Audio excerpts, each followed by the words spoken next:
Ah, Winston Churchill, a name synonymous with cigars, bow ties, and a certain bulldog spirit. His image is iconic, instantly recognizable, and forever etched in the annals of history. He was more than just a politician. He was a walking, talking embodiment of British resolve during their darkest hour. His presence alone was enough to inspire hope and courage in the hearts of millions. His speeches, forget mere words, they were rallying cries set to the rhythm of defiance. Each sentence was meticulously crafted to stir the soul and ignite the spirit of resistance. But behind that gruff exterior, behind the V for victory sign, resided a man of surprising complexity. He was a leader who understood the weight of his responsibilities and the nuances of human emotion. Churchill wasn't assembled in a factory of stiff upper lips and unwavering courage, you know. His character was forged through a lifetime of experiences both triumphant and challenging.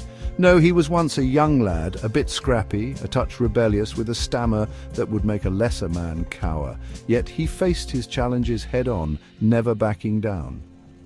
But young Winston? He wrestled words like they were foes on a battlefield, and by Jove, he usually won. His determination and tenacity were evident even in his youth, setting the stage for the legendary figure he would become. Born into privilege, you might expect a tale of silver spoons and pampered upbringing. Not our Winston. He was a bit of a handful, this one. From a young age, he showed a rebellious streak that set him apart from his peers. School wasn't exactly his forte, unless the subject was causing a good-natured ruckus, of course. He had a knack for turning the most mundane situations into grand adventures, much to the chagrin of his teachers. He saw rules more as guidelines, suggestions open to interpretation, shall we say.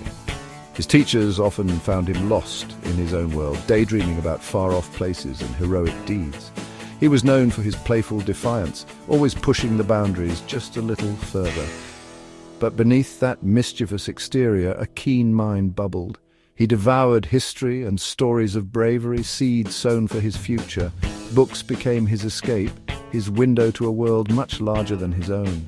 He spent countless hours in the library, lost in tales of valor and adventure. These stories ignited a spark within him, a desire to leave his own mark on history. Even as a boy, he possessed this uncanny ability to see the world not as it was, but as it could be.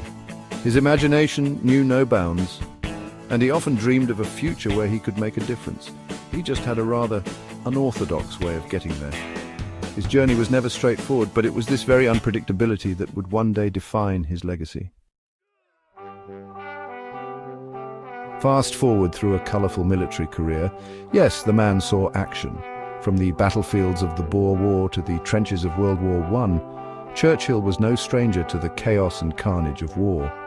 His bravery and strategic mind earned him respect and recognition among his peers, and we find our Winston dipping his toes into the swirling waters of politics.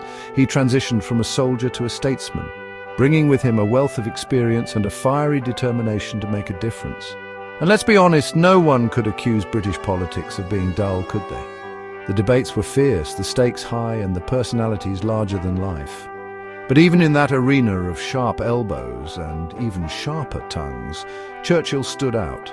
His oratory skills were unmatched, his wit razor-sharp, and his vision for Britain unwavering.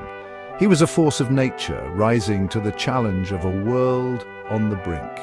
As the storm clouds of World War II gathered, Churchill's resolve only grew stronger. The Second World War, that was his crucible, his moment to shine. In the darkest hours, his leadership was a beacon of hope and resilience. His leadership, his unwavering belief in victory, it was like a beacon in the darkest of nights. Churchill's speeches rallied a nation, his strategies turned the tide, and his indomitable spirit inspired millions. But amidst the gravity, the man never lost his wit. Once, during a particularly heated debate, a rival MP hissed, "If you were my husband, I'd poison your tea." Churchill, without missing a beat, retorted, "Madam, if were my wife, I'd drink it." See, sharp as a tack, our Winston. He was a man of contradictions, our Winston. Flawed, certainly, but undeniably great. He once said, "Success is not final, failure is not fatal. It is the courage to continue that counts." And that, my friends, is the essence of Churchill. He never gave up, and neither should we. In this chapter, we will go over 10 major vocabulary words from the video and explain them in simple terms. Let's begin. 1. Bulldog, a type of dog known for its strength and determination. 1. Bowler hat, a hard felt hat with a rounded crown. 1. Whimsical, playful, and amusing. Dramatic, exciting, and impressive. Intense, very strong or extreme. Epic, grand and heroic. Light-hearted, cheerful and carefree. Inspirational, encouraging, and uplifting. Historical, related to past events. Playful, full of fun and high spirits. Understanding these words helps us appreciate the depth and richness of Churchill's character and legacy. Each term paints a part of the picture, making the story of Winston Churchill not just a tale of history, but a lesson in resilience, humor, and human spirit. And